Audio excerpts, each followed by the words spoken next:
always Toyota Taz bringing up the rear. Ford's return to rallying was unfortunately a short one. As expected, Etienne Lorenz and Alvin Coetzee and the Fiesta ST150 dominated Class N3 on stage 1, but the team decided to save the engine when it started to overheat. Their demise opened the road for Costa Komantarakis and Barry White to show the way in Class N3. They drove brilliantly to life 13th overall ahead of the much faster Class A7 cars. The only other remaining N3 car was the Sassel Runnix of Etienne de Toey and Patrick Vermaak. Class N2 was a lonely affair for Rian Erasmus and Pierre Jordan, and rally fans can only hope that this class doesn't disappear. So, 50 jumped into right one. But day one was all about rally leader Marc Cronje. I just went out there, tried to keep a nice clean pace just to see in terms of timing where we are, and I was really concerned because I thought we did about an 80% stage there and came out and we took like 10 or so. So I thought, whoa, what's going on? And thereafter we're just sort of building on it, and it's going very, very well.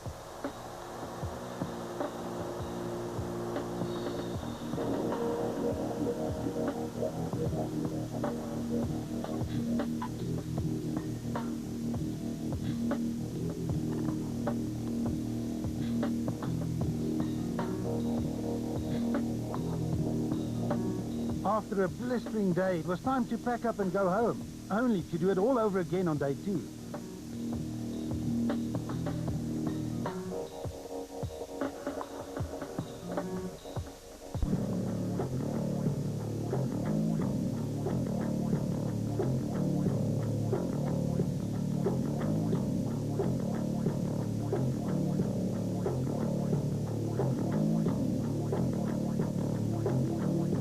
It's day 2 of the Hitachi Power Tools Tour Natal, and for today the rally has moved down the south coast to the Scottsboro area for 6 more stages on super smooth gravel roads. And road position is everything. The KwaZulu-Natal rally roads are probably the best we have in the country. Super smooth and super fast. But like all good things in life, there is a downside. These roads are also super slippery, as they are mostly covered with a layer of tiny loose stones, like marbles. Instead of making contact with a harder gravel surface underneath, the rally tires slip and slide on the layer of marbles, making it very difficult to go fast and not fall off the road. The first car through the stage sweeps some of the marbles away, and every car after that even more, until a clear track with lots of grip is exposed for the drivers further down the field to exploit. Let's look at the first stage of the rally, where Jan Habig and Douglas Judd had to fulfill the role of road sweepers. Habig cleared the stage in a time of 12 minutes and 40 seconds. Fekken and Aris, second on the road, finished the stage in 12 minutes and 41 seconds. A couple of hours later, when stage 1 was repeated as stage 4, and after almost 50 cars sweep the road, Habig finished the same stage in a time of 12 minutes and 11 seconds, a full 29 seconds faster than before. Fekken utilized the sweep roads even more, bettering his previous time by a full 35 seconds.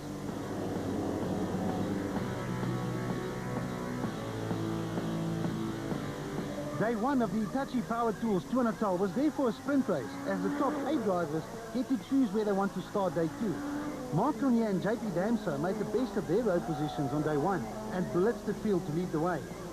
The leader at the end of day 1 gets first pick, and it was no surprise that Cronje put himself in the best position so that the roads would be swept for him, from where he could launch another onslaught on day 2, followed by Damso, Fekken, Habig, Wilken, Ryan and Gemmel. This left John Williams with whatever was left open, and to no one's surprise, that meant sweeping the road on day 2. Well, I think, a lot of guys were asking, is that the best place to be for Saturday? But I think if the first 7 guys didn't choose first on the road, that pretty much explains that it's not the place to be on Saturday. This is what the drivers will be facing on day 2. 3 smooth but extremely slippery stages around the Scottsboro area on the south coast. Stages 5, 6 and 7 will be repeated as stages 8, 9 and 10 for 122 kilometers of special stage action.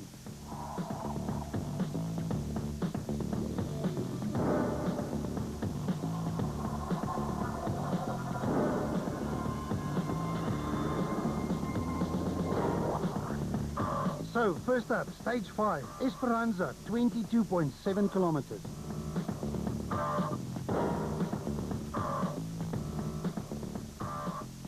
To be first on the road is not where Williams wanted to be, but it's all part of the young Cape Townian's learning curve.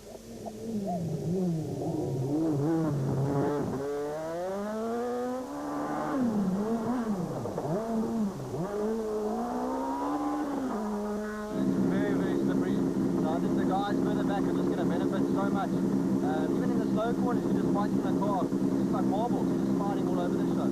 So it's worked hard in there, but it was good.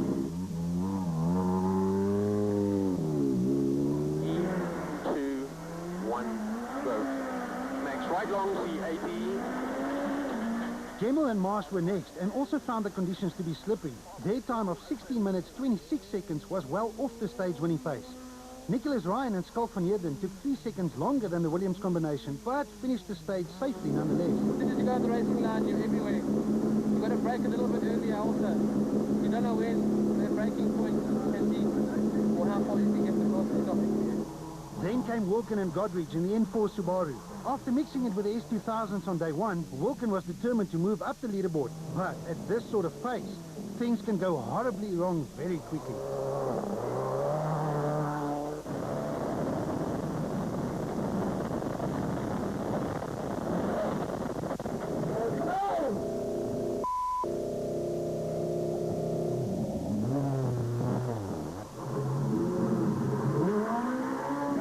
About 4 or 5 k's back, and I think they just overshot on a bad junction, which is down into a ditch.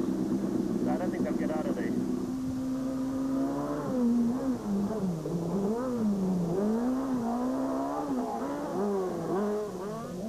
It was obviously a slippery corner, as Fecken was about to find out.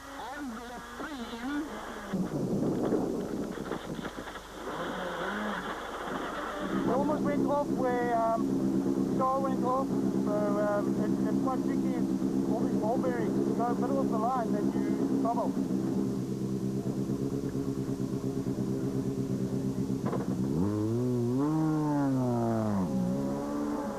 Wilkin wasn't the only victim of stage 5. The Hitachi Power Tools Tour Natal was about to claim another victim, but this time, the rally leader.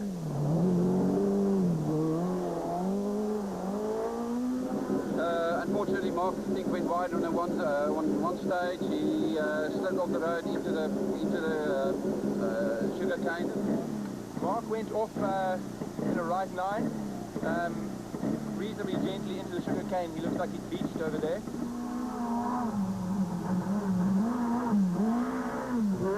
One man's pain, however, is another man's gain, with Enzo Keen the beneficiary. Very slippery. We passed a couple of wrecks next to the road, so we're gaining positions by other people's problems. And we need that today. The cane just swallowed us, and the car was sort of half on the road, but we were beached and we weren't going anywhere, so we're out of the event.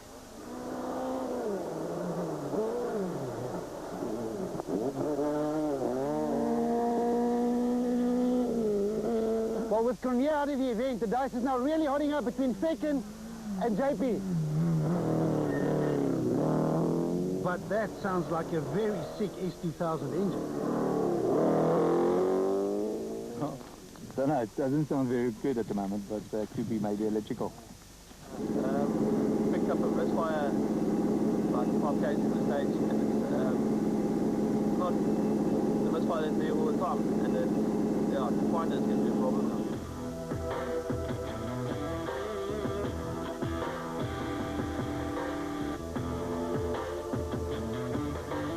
You don't know, you can say it's bad, because it could be so many things going wrong, so the only way is to change as much as I can, and then hope you find the problem.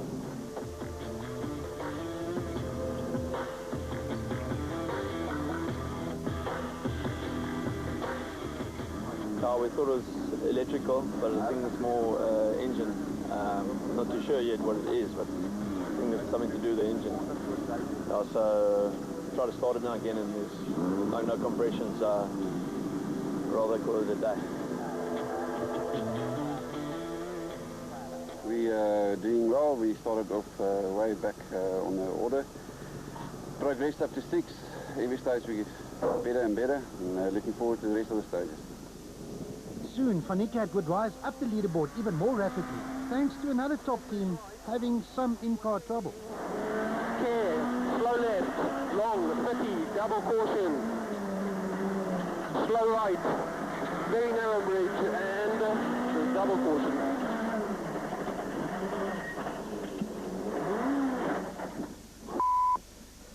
Bit late there, man. Stop.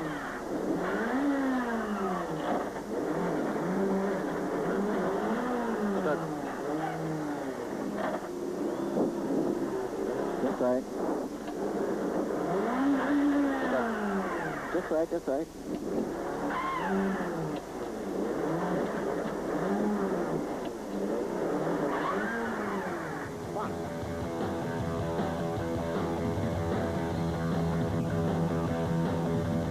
Yeah, Johnny unfortunately went off. The only guy I saw marks there, but I didn't see who was off as well. But it was going all right. With Cronje, Damso, Wilken and now also Gemmel all out of the equation, and halfway through the final day, the situation was looking good for the Volkswagen cab. Tekken was comfortably in the lead, followed by teammate Hubby.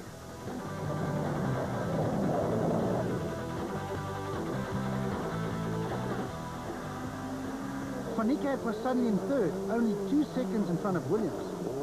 Yeah, we're doing the stages again now, so we'll have a bit of an advantage where early on we didn't. We were clearing the roads. So it should be better this time too. We started at position 12, so we have to be realistic about where we'll finish, and I think we're fighting for in the top 5, you know. We've already made up to about 8th position. Yeah, Inzokin, who had a misfortune on stage 1 yesterday, lost a lot of time. But today we have managed to fix up the car quite nicely, and he's just done a 45-second second closing the gap on Jaapie van Niekerk, and yeah, we're holding thumbs that he can keep on doing winning stages like this, and it's going quite well. So maybe Enzo can still slot into a 3rd or a 4th position, which would be very nice for the team. Enzo Keen, after his troubles on day 1, was catching up fast and setting his sights on a top 3 finish. He was now only 9 seconds behind 3rd place Jaapie van Niekerk.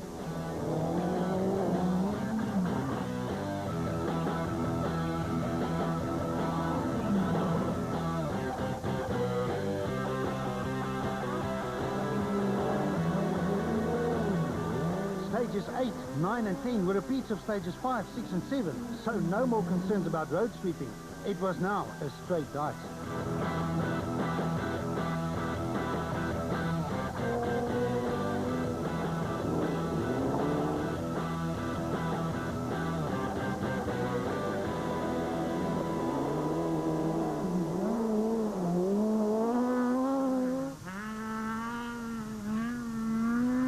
Moving up every stage, yeah. And we had a good time, and we have been fighting back, plans coming together. We won't make good what we did bad yesterday, but right.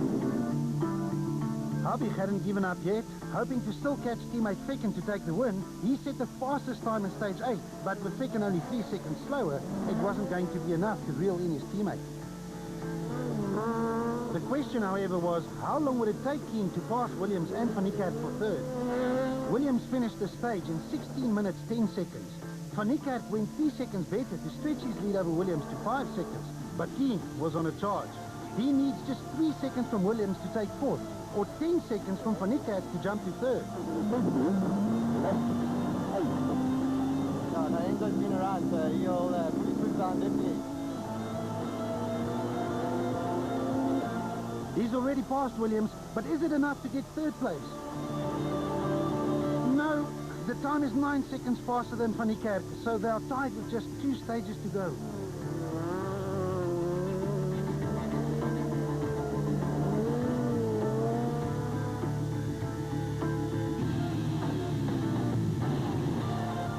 Van Niekerk is driving hard, but can he keep a charging Keen at bay?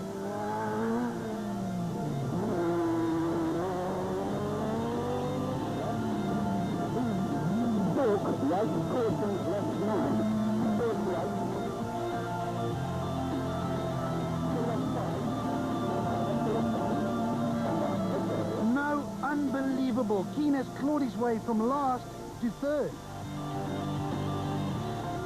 Yeah, we are. Come from last to 3rd.